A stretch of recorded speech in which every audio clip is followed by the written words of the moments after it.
Aujourd'hui,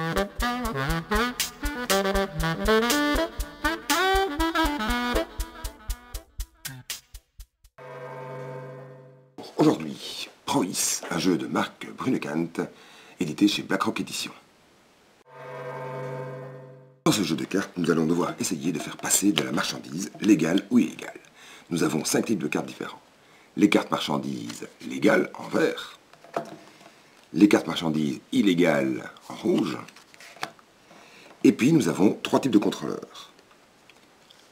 Le lieutenant, le contrôleur le moins gradé, qui peut retourner une carte.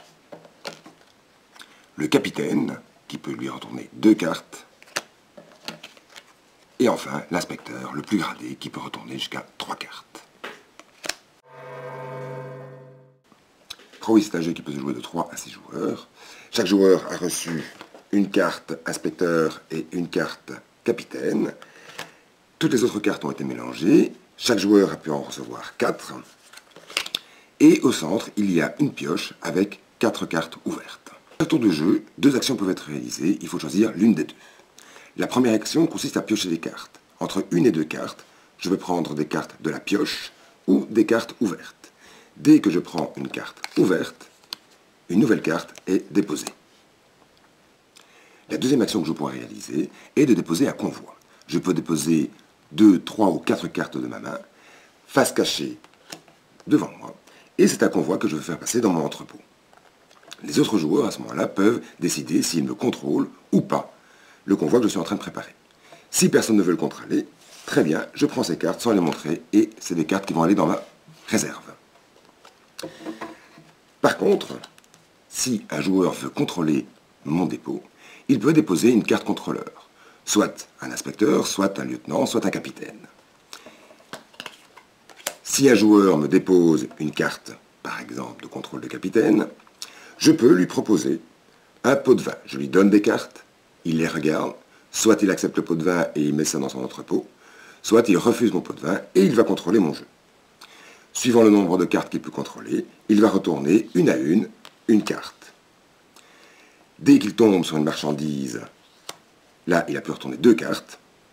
Mon convoi est pour l'instant tout à fait valable. Je peux donc reprendre mes cartes, les mettre dans mon entrepôt et je lui prends aussi sa carte inspecteur. De nouveau, ils ont déposé un capitaine pour contrôler mon convoi. Il peut retourner donc une carte.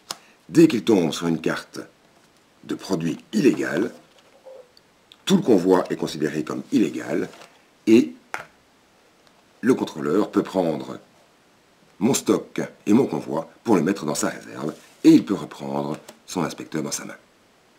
Troisième possibilité, il y a un inspecteur qui veut contrôler mon convoi, il peut retourner 2 cartes, il retourne une première carte et tombe sur un autre contrôleur, c'est-à-dire un inspecteur. La mission d'infiltration a été un échec.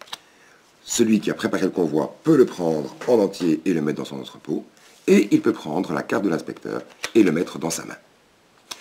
Dès qu'il n'y a plus moyen de mettre des cartes, 4 cartes apparentes, le jeu se termine, et alors va commencer la comptabilisation des points.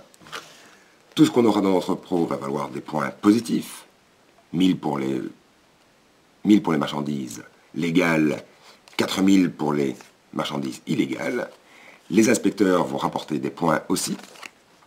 Par contre, toutes les cartes illégales qui sont dans ma main vont rapporter des points négatifs. On totalise les points et celui qui a le plus de points est le meilleur passeur de marchandises. Voilà, bon amusement.